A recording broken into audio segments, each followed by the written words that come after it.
अस्सलाम वालेकुम। अपना न्यू लेक्चर स्टार्ट करते हैं। प्रीवियस वीडियो में हमने क्या स्टडी किया, हमने चैप्टर 4 स्टडी कर रहे थे सॉफ्टवेयर क्वालिटी इंजीनियरिंग।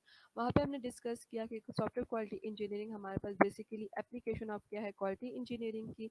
सही, जहाँ पे हम चेक करते हैं कि क्या हमने जो क्वालिटी की प्रैक्टिसेस हैं, क्वालिटी के स्टेप्स को सॉफ्टवेयर डेवलपमेंट लाइफ साइकिल के जो फेजेस हैं, जो प्रोसेस है, उन सब में हमने फॉलो किया है कि नहीं।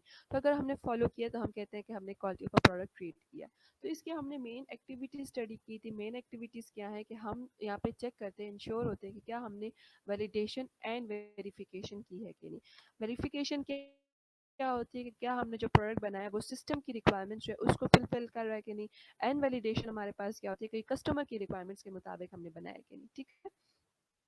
फिर हमने उसकी प्राइमरी गोल्स पढ़े थे कि हमने जो जो प्रोसेसेस डिफाइन किए उसको हमने प्रॉपर्ली यूज़ किया है कि नहीं, उसको प्रॉपर्ली कंट्रोल किया है कि नहीं, उसमें अगर एरर्स आ रहे हैं तो एरर्स को हमने रिमूव किया है कि नहीं, जो स्टैंडर्ड्स डिफाइन किए उसको हमने यूज़ किया है, जो रिक्वायरमेंट्स गैदर हमने किया क्या वहाँ पे कोई प्रॉब्लम तो नहीं है, वहाँ पे कोई एरर तो नहीं है, क्योंकि रिक्वायरमेंट्स हमारे पास जो है बिल्कुल बेस है हमारे लिए। ठीक है।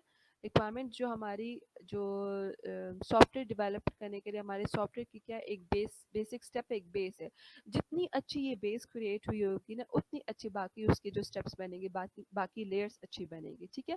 टेस्ट डेवलपमेंट भी बहुत इंपॉर्टेंट है कि आप टेस्टिंग किस तरह से करोगे, यूनिट टेस्टिंग कैसे करोगे, किस टाइम पे करोगे, किस फेज पे करोगे, आप इम्प्लीमेंटेशन सॉरी सिस्टम टेस्टिंग कैसे करोगे। सही। फिर हमारे पास जब इश्यूज आपने डिफाइन कर लिए तो क्या आपने उस इश्यूज को रिमूव किया है कि नहीं, जो सोल्यूशंस आपने बताए थे।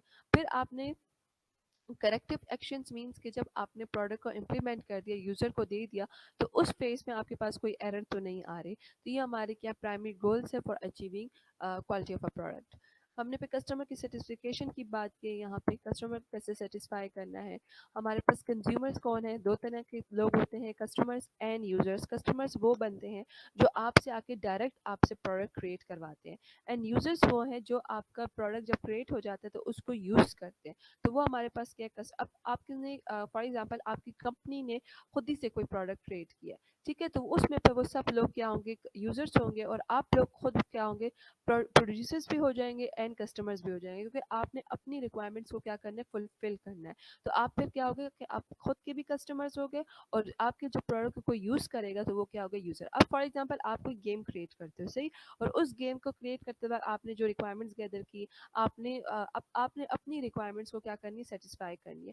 तो वो गेम जब आप अपलोड कर दोगे प्ले स्टोर पे या एप्पल के स्टोर पे, तो जब वो हो जाएगी, अपलोड हो जाएगी, तो वहाँ पे जब यूजर्स आके उसको प्ले करेंगे तो फ़ायदा आपको ही मिलेगा। तो इट मीन्स क्या है कि आप क्या होगे, कस्टमर्स हो गए इस फेज पे। सही।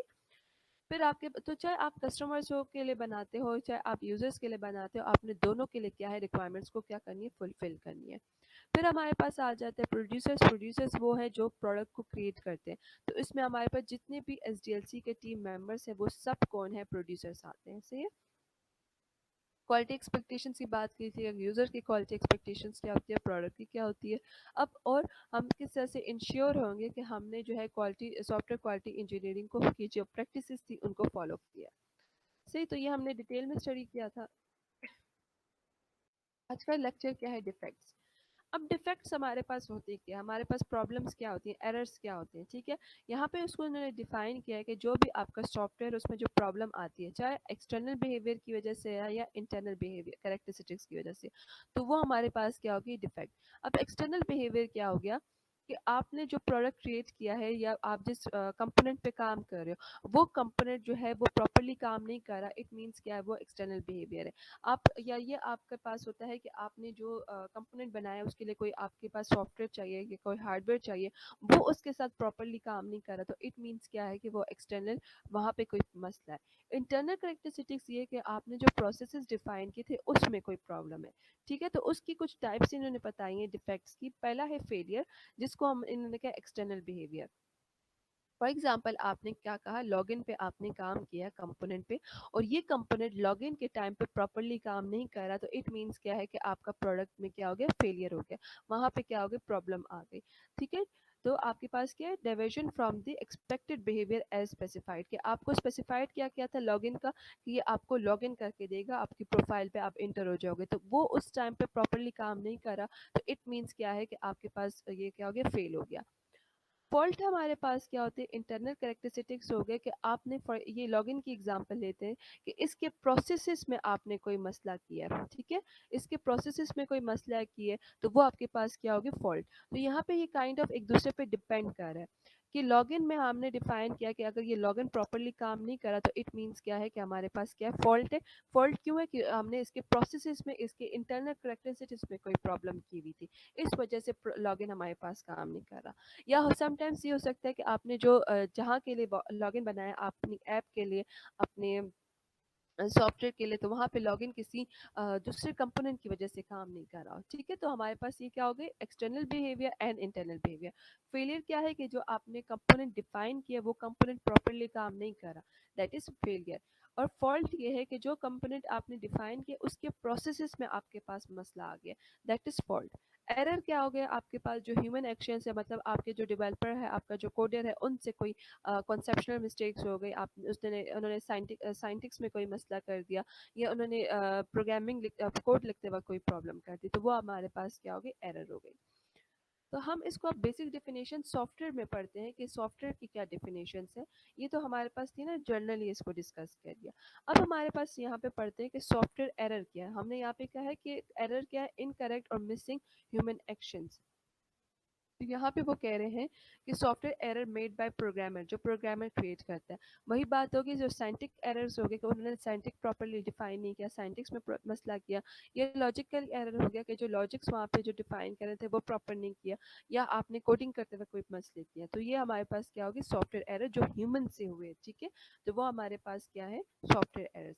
सॉफ्टवेयर फॉल्ट हमारे पास क्या है, इंटरनल कैरेक्टरिस्टिक्स, जो आपने प्रोसेस डिफाइन किए उसमें कोई एरर्स हो गए हैं, ठीक है। तो यहाँ पे इन्होंने कहा है कि ऑल सॉफ्टवेयर एरर्स में नॉट बिकॉज सॉफ्टवेयर फॉल्ट्स, मतलब आपके जितने भी सॉफ्टवेयर एरर्स होते हैं ज़रूरी नहीं है कि वो because of the software faults हो, ठीक है। That part of the software may not be executed, तो वो जो आपके पास फॉल्ट आता है वहाँ वो पार्ट सिर्फ आपका एग्जीक्यूट नहीं होता। अब आपने शॉपिंग वेबसाइट बनाई है, ठीक है, वहाँ पे डिफरेंट उसके कंपोनेंट्स है, लॉगिन का कंपोनेंट है, वहाँ पे कार्ट का कंपोनेंट है, आपके पास पेमेंट का कंपोनेंट है, आपके पास रिव्यूज़ का कंपोनेंट है, आपके पास व्यूज़ का कंपोनेंट है। तो ये सारे कंपोनेंट तो प्रॉपरली काम कर रहे हैं, सिर्फ ये कंपोनेंट काम नहीं कर रहा। तो इट मीन्स ये नहीं कि ये सारा सॉफ्टवेयर आपका काम करना छोड़ देगा, ठीक है। तो इसलिए इन्होंने कहा कि ऑल सॉफ्टवेयर एरर्स में not cause the software faults, ज़रूरी नहीं है कि आपका इस कंपोनेंट की वजह से आपका ये पूरा सॉफ्टवेयर जो है वो फॉल्ट हो जाए। सही हो गया। तो सिर्फ और सिर्फ आपका जो ये व्यू का पार्ट है वो एग्जीक्यूट नहीं होगा, बाकी सारे पार्ट्स एग्जीक्यूट होंगे। तो इस पार्ट में फॉल्ट इसीलिए हुआ कि ये जो व्यू था, यहाँ पे हमने कोडिंग में कोई मसला किया था, सॉरी, यहाँ के प्रोसेसेस में हमने कोई प्रॉब्लम कर दिया, कोई एरर आ गया, तो इसलिए हमारे पास क्या हो गया, सॉफ्टवेयर फॉल्ट आ गया। सॉफ्टवेयर फेलियर क्या है हमारे पास, कि आपके पास जब फॉल्ट आ जाता है, ठीक है, fault becomes a software failure when it is activated. जब हमारे पास फॉल्ट आ जाता है, एक्टिव हो जाता है, तो इट मीन्स क्या हुआ, हमारा सॉफ्टवेयर क्या हो गया, फेल हो गया। मतलब इसका फॉल्ट क्या था कि इसका जो मैंने प्रोसेस था वो प्रॉपरली डिफाइन नहीं किया, इसके जो इंटरनल कैरेक्टरिस्टिक्स थे वो प्रॉपरली मैंने डिफाइन नहीं किए। तो जैसे ही वो एक्टिव हो गया तो इट मीन्स क्या हो गया, मेरा सॉफ्टवेयर क्या हो गया, फेल हो गया, या मेरा जो वो जो प्रोडक्ट था उस फेज में वो क्या हो गया, फेल हो गया, ठीक है। तो इसीलिए एक दूसरे पे मैंने कहा ये डिपेंड करे, जैसे सॉफ्टवेयर फॉल्ट आ गया तो इट मीन्स क्या हो गया कि आपका वो प्रोडक्ट क्या हो गया, फेल हो गया। अब यहाँ पे ये है कि इन्होंने कहा है कि फॉल्ट ज़रूरी नहीं है कि किसी प्रोसेस के फेल होने की वजह से ही हो सकता है आपने जो वहाँ पे कंस्ट्रेंट लगाई है, वहाँ पे आपने जो कंडीशंस लगाई वो कंडीशन फेल हो गई है। तो जैसे ही वो कंडीशन फेल हो गई तो वो आपके पास क्या हो गया, सॉफ्टवेयर फॉल्ट हो गया। फॉल्ट हमारे पास एक्टिव हो गया, तो जैसे ही वो एक्टिव हो गया तो इट मीन्स क्या हो गया, हमारा प्रोडक्ट क्या हो गया, फेल हो गया, ठीक है। ज़रूरी नहीं कि किसी प्रोसेस की वजह से आपके पास फॉल्ट आया। अब हमारे पास इन्होंने बात की है कि सॉफ्टवेयर एरर्स आने के कौन कौन से कॉजेज हो सकते हैं, ठीक है। तो 9 कॉजेज है, उनको वन बाय वन स्टडी करते हैं। सबसे पहला कॉज हमारे पास है कि आपके पास जो रिक्वायरमेंट्स है वो फॉल्ट है, वहाँ पे आपने प्रॉपर रिक्वायरमेंट्स को जो थी वो डिफाइन नहीं की। और स्टार्ट से हम कह रहे हैं कि रिक्वायरमेंट्स हमारे पास क्या एक बेस है, जितनी अच्छी रिक्वायरमेंट्स होगी उतना अच्छा आपके पास प्रोडक्ट क्रिएट होगा। तो यहाँ पे क्या है कि रूट कॉज ऑफ हमारे पास रिक्वायरमेंट्स सॉफ्टवेयर एरर्स क्या है, रिक्वायरमेंट्स होती है। रिक्वायरमेंट सी की वजह से हमारे पास क्या हो रहा है, एरर्स आ रही होती है। तो सबसे पहले तो उन्होंने कहा इनकरेक्ट रिक्वायरमेंट्स की आपने प्रॉपर रिक्वायरमेंट्स उठाई नहीं है, जो चीज़ जहाँ पे ज़रूरत थी उस चीज़ की वो चीज़ आपने डिफाइन ही वहाँ पे नहीं की, या आपने प्रॉपर रिक्वायरमेंट्स को डिफाइन नहीं किया। इनकम्प्लीट रिक्वायरमेंट्स है, जो आपकी रिक्वायरमेंट्स थी उस पर इनकम्प्लीट है, कोई कन्फ्यूजन्स आपने छोड़ दिया, जहाँ पे डिपेंडेंसीज की ज़रूरत थी वो रिक्वायरमेंट्स आपने प्रॉपर्ली गैदर नहीं की, ये मिसिंग रिक्वायरमेंट्स के आपने कुछ रिक्वायरमेंट्स को क्या कर दी, मिस कर दी। तो ये तीन चीज़ के क्या है कि रिक्वायरमेंट सबसे इम्पॉर्टेंट चीज़ है। आपने जो एसआरएस बनाते हुए तरीके सीखे हैं, क्वेश्चनियर का तरीका सीखा होगा, सर्विस बनाने के तरीके सीखे होंगे, तो जो मेथड आपको डिफाइन है उस मेथड के थ्रू प्रॉपरली उनसे रिक्वायरमेंट्स गैदर करें, करेक्ट रिक्वायरमेंट्स गैदर करें, कंप्लीट रिक्वायरमेंट्स, एंड उसमें कोई भी रिक्वायरमेंट्स आपके पास मिस नहीं होनी चाहिए। तो जितना अच्छा आपके पास रिक्वायरमेंट्स गैदर होगा उतना आपके पास कोई एरर नहीं आएगा। सही। एक और मसला आ जाता है कि आपके पास अननीडेड रिक्वायरमेंट्स की, जिस रिक्वायरमेंट्स की आपके सॉफ्टवेयर की ज़रूरत ही नहीं है, आप उसको क्या कर देते हो, डाल देते हो। तो जब आपने वो डाल दी तो आपके बाकी टीम मेंबर्स फिर उसको कंप्लीट करने की कोशिश करते हैं, तो उस वजह से क्या होता है कि आपका प्रोडक्ट जो होता है वो डिले हो जाता है, बजट में मसले आने शुरू हो जाते हैं, कम्प्लेक्स हो जाता है आपका प्रोडक्ट। तो ये रिक्वायरमेंट्स गैदर करने से भी पहले चेक कर कि फेस पे चेक करें या उससे पहले चेक करें कि कौन कौन सी रिक्वायरमेंट्स आपके प्रोजेक्ट के साथ सूटेबल है, कौन कौन सी रिक्वायरमेंट्स हैं जो नीड है। ये तो नहीं कि हम एक्स्ट्रा रिक्वायरमेंट्स पे काम कर रहे हैं, ठीक है। तो सबसे पहला ये है कि फॉल्टी रिक्वायरमेंट्स, कि आपने रिक्वायरमेंट्स पे एरर्स, आपने रिक्वायरमेंट्स जितनी अच्छी गैदर करोगे उतना अच्छा आपके पास क्या होगा, प्रोडक्ट क्रिएट होगा, और उसमें एरर्स नहीं आएंगे। सही। सेकेंड हमारे पास क्या है, client developer communication failure, client और डेवलपर के बीच कम्युनिकेशन फेलियर्स। अब हमारे पास क्या है कि जो क्लाइंट है वो कम्युनिकेट किससे करता है, रिक्वायरमेंट्स की टीम के साथ, सिर्फ और सिर्फ रिक्वायरमेंट की टीम के साथ, या जो आपकी जो मैनेजर्स होते हैं उनके साथ वो क्या करता है, कम्युनिकेट करता है।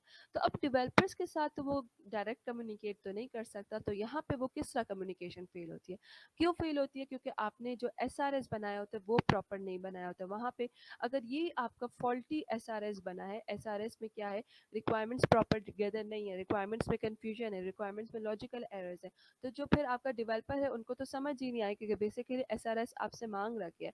वो डेवलपर जो है आपकी जो रिक्वायरमेंट टीम से डिस्कस करेगा, वो फिर जाके क्लाइंट से डिस्कस करेगा, तो क्या हुआ, हमारे पास डिले हो जाएगा प्रोजेक्ट में, ठीक है।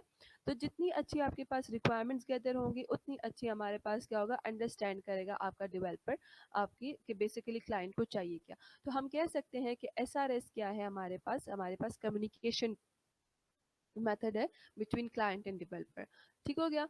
उसके बाद क्या है कि आप अक्सर जो चेंजेस करते हो अपनी डॉक्यूमेंटेशंस में या डेवलपमेंट टाइम पे, तो उसमें आप जो डॉक्यूमेंट बना रहे होते हो वो डॉक्यूमेंट प्रॉपर नहीं बना रहे होते।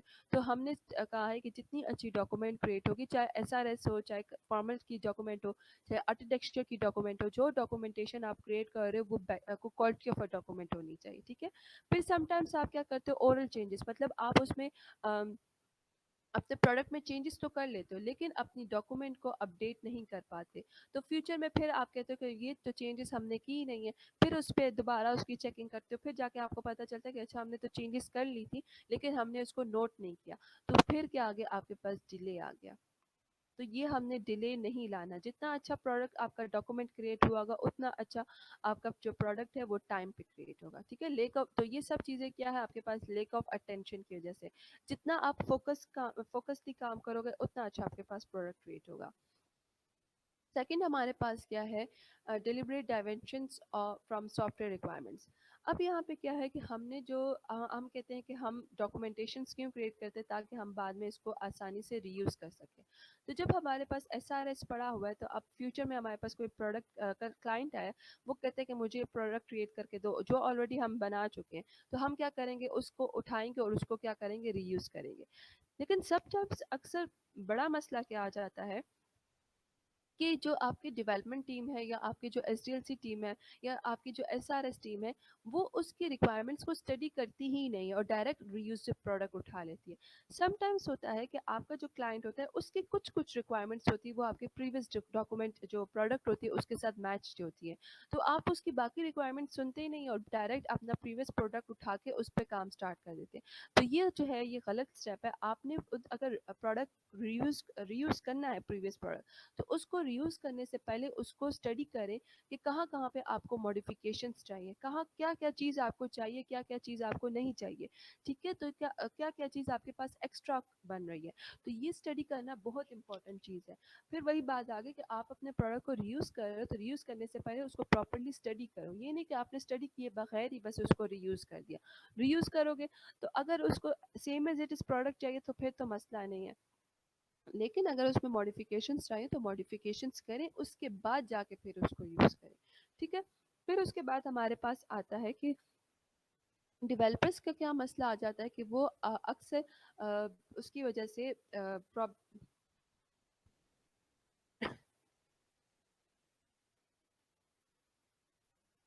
सेकंड क्या मसला आ जाता है कि बिकॉज ऑफ बजट प्रेशर की वजह से या टाइम प्रेशर की वजह से जो डेवलपर्स हो वो अक्सर जो फंक्शनैलिटीज़ हैं उसको वो नहीं करते, इग्नोर कर देते हैं उनको, या फिर उसको प्रॉपर्ली क्रिएट नहीं करते। वो बस कोशिश करते हैं कि बस जल्दी जल्दी मेरा प्रोडक्ट क्रिएट हो जाए ताकि with in time and with in budget मेरा प्रोडक्ट क्रिएट हो जाए। तो ये हमारे पास का एक और प्रॉब्लम है हमारे जिसकी वजह से हमारा प्रोडक्ट क्या हो जाता है, फेल हो जाता है। सही। इन्होंने एक और बेड चॉइस बताई है कि हम क्या करते हैं, अक्सर डायरेक्ट क्या करते हैं, सिस्टम टेस्टिंग करते हैं। हम ना यूनिट टेस्टिंग कर रहे होते हैं ना इंटीग्रेशन टेस्टिंग करते हैं, डायरेक्ट क्या करते हैं, सिस्टम टेस्टिंग करते हैं। तो सिस्टम टेस्टिंग तो तभी होती है जब हमारा पूरा सिस्टम क्या हो जाता है, कंप्लीट हो जाता है। तो फिर जब पूरा सिस्टम कंप्लीट हो जाता है वहाँ पे जाके हमें पता चलता है कि अच्छा हमारे पास तो ये एरर्स आए हैं, और फिर हम उस एरर्स को ठीक करने बैठ जाते हैं, जिसकी वजह से हमारे पास क्या हो जाता है, हमारा प्रोजेक्ट जो होता है वो डिले हो जाता है। ठीक है। तो पहला तो हमारे पास बेड चॉइस क्या होती है कि हमारे जो डेवलपर्स हैं वो टाइम पे प्रोजेक्ट को क्रिएट करने की वजह वजह से हमारा जो अक्सर फंक्शनैलिटीज़ होते हैं उसको इग्नोर कर देते हैं या गलत फंक्शनैलिटीज़ क्रिएट कर देते हैं, या फिर टेस्टिंग जो होती है वो इग्नोर कर देते हैं। टेस्टिंग को इग्नोर नहीं करना, टेस्टिंग को अगर आप साथ साथ करोगे ना तो टाइम पे आपका प्रोजेक्ट कंप्लीट हो जाएगा। अक्सर ये मिथ होती है कि टेस्टिंग करने की वजह से मेरा प्रोजेक्ट लेट कंप्लीट होगा, नहीं, जितना अच्छी आप टेस्टिंग करोगे उतना अच्छा आपका प्रोजेक्ट टाइम पे कंप्लीट होगा। ठीक है। फिर वही बात आ गई कि डेवलपर इंसर्ट करते अनअप्रूव्ड इन्हांसमेंट। जो चीज़ आपको चाहिए ही नहीं, जो चीज़ आपकी मॉडिफिकेशन की ज़रूरत नहीं है, वहाँ पे आप मॉडिफिकेशन क्यों कर रहे हो? जो चीज़ सिंपल चीज़ है, सिंपल कोड आप यूज़ करो और उसको कंप्लीट करो, वहाँ पे इन्हांसमेंट क्यों करते हो? सही है? या फिर आपके पास क्या होता है, वही बात आ गई, जो माइनर फीचर्स होते हैं आप उसको इग्नोर कर देते हो। आप यहाँ पे बार बार आप स्टडी करोगे कि जो माइनर फीचर्स होते हैं या जो स्मॉल एरर्स होते हैं उनको इग्नोर नहीं करना है। उनको जितना आप इग्नोर करोगे ना उतना फ्यूचर में जाके आपको प्रॉब्लम मिलेगी। आगे सॉफ्टवेयर टेस्टिंग में भी पढ़ोगे कि अक्सर जो स्मॉल एरर्स होते हैं उसी में ही हमारे पास क्या होते हैं, बिग फ्यूचर में जाके वही एरर्स आपके पास क्या हो जाते हैं, बिग हो जाते हैं। ठीक है। तो इस स्टेप में हमने क्या सीखा कि जब आप रीयूज़ करो तो रीयूज़ करने से पहले अपने प्रोडक्ट को स्टडी करो कि बेसिकली आपका प्रोडक्ट है क्या। सही। उसके बाद फिर आप उसकी जो फंक्शनैलिटीज़ है, जो मेन फंक्शनैलिटी, अगर आपके पास टाइम कम है, ठीक है, या बजट का मसला है, तो जो मेन फंक्शनैलिटीज़ है एटलीस्ट उसको कवर करने की कोशिश करें। ठीक है। और जो एक्स्ट्रा एनहांसमेंट है, एक्स्ट्रा मॉडिफिकेशंस जो आप लोग करते हो वो उसको इग्नोर करें। थर्ड हमारे पास है लॉजिकल डिज़ाइन, सॉरी फोर्थ हमारे पास है लॉजिकल डिज़ाइन एरर्स। अब हमारे पास लॉजिकल एरर्स कौन कौन से होते हैं? सबसे पहले तो इन्होंने कहा है कि हमारे पास जो रिक्वायरमेंट्स आती हैं, ठीक है, आप रिक्वायरमेंट्स को स्टडी करने के बाद अक्सर क्या करते हो, गलत मेथड डिफाइन कर लेते हो, या रिक्वायरमेंट्स को आप प्रॉपरली स्टडी नहीं करते हो और वहाँ पे आपने गलत मेथड डिफाइन कर दिया। तो जितना गलत मेथड डिफाइन करोगे उतनी आपकी रिक्वायरमेंट कंप्लीट नहीं होगी। ठीक है। तो डिटेल में अपनी रिक्वायरमेंट को स्टडी करें, आपकी रिक्वायरमेंट क्या, और उसके बाद उसके लिए जो प्रोसेसेस हैं या उसके लिए जो एल्गोरिथम्स है या उसके लिए जो आप मेथड्स यूज़ करोगे फिर उसको डिस्कस करें। ठीक है। तो ये आपके पास क्या आ जाता है, लॉजिकल एरर्स में आ जाता है कि आप रिक्वायरमेंट्स को प्रॉपर डिस्कस नहीं करते, या रिक्वायरमेंट डिस्कस करने के बाद आप मेथड डिफाइन नहीं करते कि हम कौन सा मेथड यूज़ करेंगे। सही। तो जितना टाइम आप यहाँ पे यूज़ करोगे, इन्वेस्ट करोगे फॉर डिफाइनिंग योर मेथड, उतना अच्छा आपके पास जो है प्रोडक्ट क्रिएट होगा। अब सेकंड हमारे पास क्या, प्रोसेस डेफिनेशंस। अब समटाइम्स क्या हो गया कि आपने चले प्रोसेस डिफाइन कर दिया स्टार्ट में, ठीक है, प्रोसेस डिफाइन कर दिया, तो वो प्रोसेस डेफिनेशन टाइम पे आपने प्रॉपर प्रोसेस डिफाइन नहीं किया था जो फ्यूचर में जाके आपके जो बाकी स्टेप्स है उसके साथ मैच नहीं हो रहे थे, जिसकी वजह से आपके पास क्या आते हैं, एरर्स आते हैं। या फिर तो ये हमारे पास क्या हो गया, लॉजिकल एरर्स।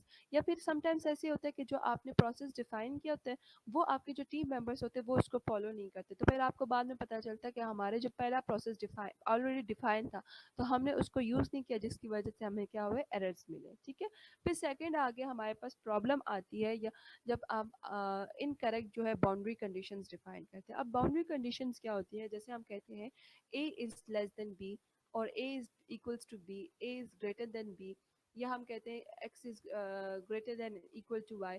तो ये जो कंडीशंस डिफाइन की, ये हमारे पास क्या होती है, बाउंड्री कंडीशंस होती है कि इससे अगर ज़्यादा हो जाए या इससे अगर कम हो जाए तो फिर हमारे पास क्या आएगा, एरर आएगा या हमें ये फॉल्स कंडीशन देगा। तो समटाइम्स क्या होता है कि हम इनकरेक्ट जो है अपनी बाउंड्री कंडीशंस डिफाइन कर देते हैं। तो जैसे हम अपनी इनकरेक्ट बाउंड्री कंडीशन फाइन करते हैं तो हमारा जो प्रोडक्ट है वो प्रॉपरली पे काम नहीं करता। ठीक हो गया, तो ये हमारे पास क्या थे, लॉजिकल डिज़ाइन एरर्स थे। फिर हमारे पास आ जाते हैं कोडिंग एरर्स। अब कोडिंग एरर्स हमारे पास फिर वही बात है कि आपके पास क्या है, साइंटिक्स एरर्स, के आपने साइंटिक्स जो थे उसके जो भी आप अगर फॉर एग्जांपल पीएचपी का कोडिंग यूज़ कर रहे हो तो उसके जो साइंटिक्स है आपने उसको प्रॉपर्ली डिफाइन नहीं किया। लॉजिकली एरर्स यही हो गए कि आपने उसकी कंडीशंस को प्रॉपर्ली डिफाइन नहीं किया, बाउंड्री कंडीशंस को डिफाइन नहीं किया, आपके रिजल्ट्स गलत आ रहे हैं। ठीक है, या आपने प्रोसेसेस जो डिफाइंड है उसको यूज़ नहीं किया, तो आपके पास क्या है, लॉजिकल एरर्स। रन टाइम्स पे एरर्स ये कि एग्जीक्यूशन टाइम पे आपके पास जो एरर्स आ रहे हैं वो तभी आएंगे जब आपने साइंटिक्स प्रॉपर डिफाइन नहीं किया या लॉजिकली एरर्स आपके पास है, तो जिसकी वजह से आपके पास क्या है, रन टाइम्स एरर्स आए। ठीक है, क्या non compliance with documentation and coding instruction.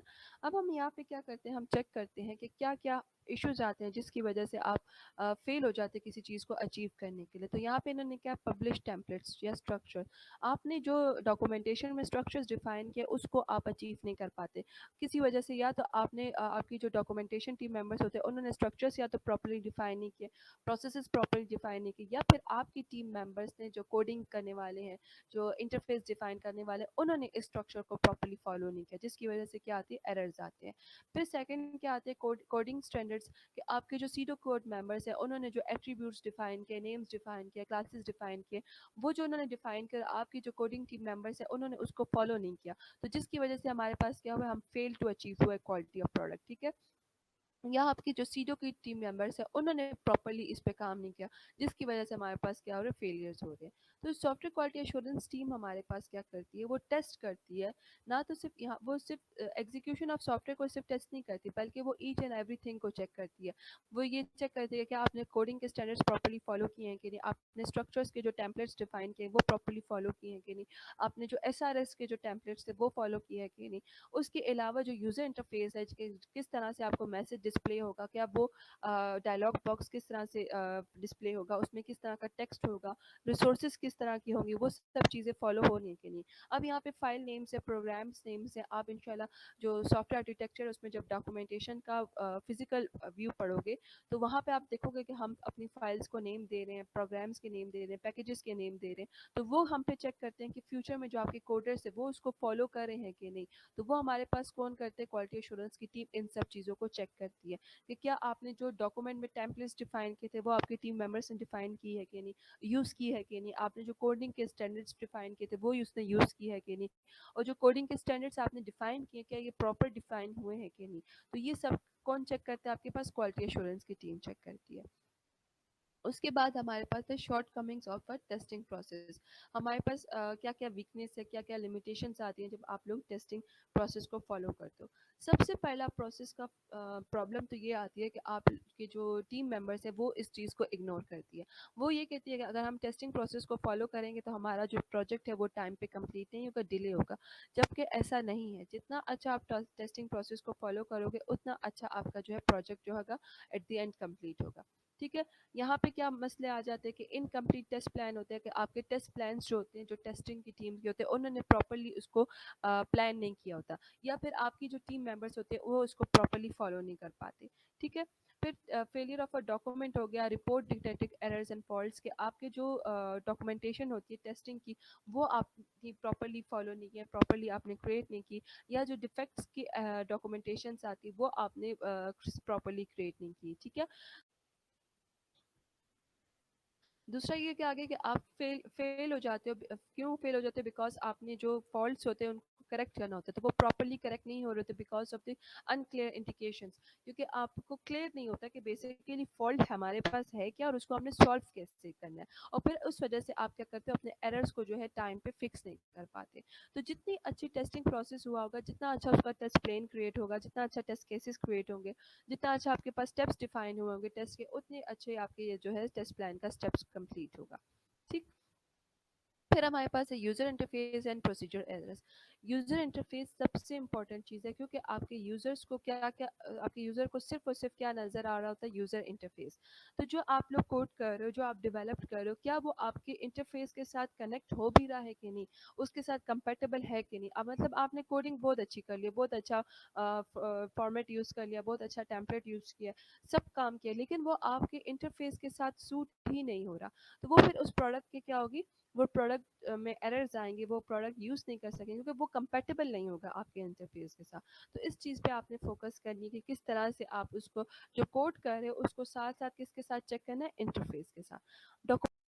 Documentation हमारा पास है लास्ट स्टेप। डॉक्यूमेंटेशन आप देखिए, सॉफ्टवेयर का हम जो भी सब्जेक्ट्स पढ़ रहे हैं वहाँ पे हम डॉक्यूमेंटेशन की बहुत ज़्यादा अहमियत पढ़ रहे हैं कि डॉक्यूमेंटेशन क्यों इम्पोर्टेंट। अब यहाँ पे ही देख लें हमारे पास कि वो क्या करे, कम्युनिकेशन करती है between your client end developer. ठीक है, कि वो अगर आप रिक्वायरमेंट्स की डॉक्यूमेंटेशन अच्छी बनाओगे, अगर आप आर्किटेक्चर की डॉक्यूमेंटेशन अच्छी बनाओगे, तो उतना अच्छा आपका प्रोडक्ट कंप्लीट होगा। तो वहाँ पे हमारे पास क्या क्या एरर्स आते हैं कि आप क्या करते हो, आपकी जो डॉक्यूमेंट्स होती है उसको प्रॉपर्ली डिज़ाइन नहीं करते, उसको प्रॉपर्ली काम उस पे नहीं करते। तो जितना आप उसमें प्रॉपर्ली काम नहीं करोगे, ज़ाहिर बात है उतने आपके पास एरर्स आएँगे, उतना आपके पास उसको हैंडल करना डिफ़िकल्ट हो जाएगा। फिर फ्यूचर में आप उसको क्या करोगे, उसको रीयूज़ नहीं कर सकोगे और उसको रीडिज़ाइन नहीं कर सकोगे, क्योंकि आपके पास ऑलरेडी जो प्रेज़ेंट में आपने चले टाइम आपके पास कम था, तो आपने जल्दी-जल्दी काम करके अपना प्रोजेक्ट तो कंप्लीट कर लिया। अब फ्यूचर में आपके पास फिर दोबारा प्रोजेक्ट आया, तो वहाँ पे आपके पास कंफर्म नहीं है कि ये प्रोसेस आपके पास कैसे आया था, किस तरीके से हमने काम किया है, ठीक है। तो आपके पास डॉक्यूमेंटेशन बहुत इंपॉर्टेंट चीज़ है, जितनी अच्छी आप अच्छी डॉक्यूमेंट करोगे उतना अच्छा आपका प्रोडक्ट क्रिएट होगा। सही। Listing of non existing software functions, फिर वही बात है कि जो फंक्शंस आपके पास ज़रूरत के नहीं है उसको मत यूज़ करें। अब आप जो प्रोडक्ट क्या कर रहे हो, रीयूज़ कर रहे हो, तो आपके पास ऑलरेडी आप जो ओल्ड वर्जन है वो तो पड़ा हुआ है, तो जो न्यू वर्जन है उसमें जो आपको फंक्शंस नहीं चाहिए उसको रिमूव करें, क्यों उसको बार बार यूज़ करें, ठीक है। तो ये क्या है, हमारे पास क्या थे, 9 कॉजेज ऑफ एरर्स थे, जिसकी वजह से आपके पास प्रोडक्ट में एरर्स आते हैं। सही। अब हमारे पास क्या है, ऑब्जेक्टिव्स क्या है सॉफ्टवेयर क्वालिटी एश्योरेंस एक्टिविटीज़ का, फॉर प्रोसेस ओरिएंटेड, कि आपने प्रोसेस को जब अचीव करते हो तो उसमें हमारे पास क्या क्या ऑब्जेक्टिव्स होते हैं। सबसे पहला ऑब्जेक्टिव तो हमारे पास ये अश्योर करना है कि आपके पास जितने भी फंक्शन रिक्वायरमेंट्स है वो सारी क्या हो गई हैं, फुलफिल्ड हो गई हैं, वो सारी कंप्लीट हो गई हैं, ठीक है। उसके बाद आपने क्या कंफर्म करना है कि जो भी आपने फंक्शन रिक्वायरमेंट्स बनाई हैं वो with in budget, with in schedule and with in time complete हो गया, ठीक है। वो आपने इश्योर कर दिया है, ठीक है। एंड लास्ट में आपने क्या इश्योर करना है कि आपने जो ये फंक्शन रिक्वायरमेंट्स कंप्लीट किया है वो आपके पास efficient of a project create कर रहा हो, तो वो आपके पास क्या है, ये प्रोसेस ओरिएंटेड की क्या है, ऑब्जेक्टिव्स है हमारे पास। अब हमारे पास प्रोडक्ट ओरिएंटेड के ऑब्जेक्टिव्स हैं, वो भी हमारे पास सेम एज है, लेकिन वो कहाँ पे हमारे पास है, मेंटेनेंस फेज पे। मेंटेनेंस फेज पे हमने इसको चेक करना है कि हमारी जो फंक्शन रिक्वायरमेंट्स है वो क्या हो गई हो, वो कंप्लीट हो गई हो, ठीक है, क्योंकि हम अब मेंटेन करने लगे हैं, तो वहाँ पे हमारे पास कोई एरर नहीं आना चाहिए। फिर हम क्या इंश्योर करते हैं कि मेंटेनेंस फेज पे हमारे पास हमने with in time and with in budget जो है अपनी सारी जो एक्टिविटीज़ हैं वो क्या कर दिए, कंप्लीट कर दिए। एंड मेंटेनेंस फेज पे हमने इसको चेक किया कि क्या आपकी जो एक्टिविटीज़ है वो इसको इम्प्रूव कर रही है, इम्प्रूव कर रही है आपकी एफिशिएंसी को, या इंक्रीज कर रही है कि आपकी एफिशिएंसी को कि नहीं, ठीक है। तो ये आज क्या था, आज का लेक्चर था, जिसमें हमने क्या किया, एरर्स को स्टडी किया और हमारे जो ये थे ऑब्जेक्टिव्स थे वो चेक किए, ठीक है। प्रोसेस ओरिएंटेड के ऑब्जेक्टिव क्या है कि आप चेक करते हो जब आप क्रिएट करो अपने प्रोडक्ट को, कि आपकी जितनी भी फंक्शन रिक्वायरमेंट्स है वो कंप्लीट होनी चाहिए with in time, with in budget, और वो आपकी एफिशिएंसी को क्या करे, इम्प्रूव करे, ठीक है। आपकी एफिशिएंसी को क्या करें, इम्प्रूव करें। और प्रोडक्ट को हम क्या चेक करते हैं, उसके ऑब्जेक्टिव को, जब वो मेंटेनेंस फेज पे चला जाए, यूज़र के पास चला जाए, तो वो आपके पास क्या करे, सारी फंक्शन रिक्वायरमेंट्स को कंप्लीट करे with in time, with in budget, और वहाँ पे उनकी जो एफिशिएंसी है उसको क्या करे, इंक्रीज करे आपके सॉफ्टवेयर की। तो दैट इज़ व्हाट योर आपका चैप्टर 4 था, जिसमें हमने सॉफ्टवेयर क्वालिटी इंजीनियरिंग को डिटेल में स्टडी किया कि सॉफ्टवेयर क्वालिटी इंजीनियरिंग क्या है, हमारे यूजर्स की क्या क्या एक्सपेक्टेशंस है, प्रोड्यूसर्स की क्या क्या एक्सपेक्टेशंस है, उनको आप किस तरह से चेक करोगे, डिफेक्ट्स हमारे पास क्या है और एरर्स हमारे पास किस वजह से आते हैं। ठीक है, तो ये हमारे पास चैप्टर 4 था। होप सो आपको समझ आ गया होगा।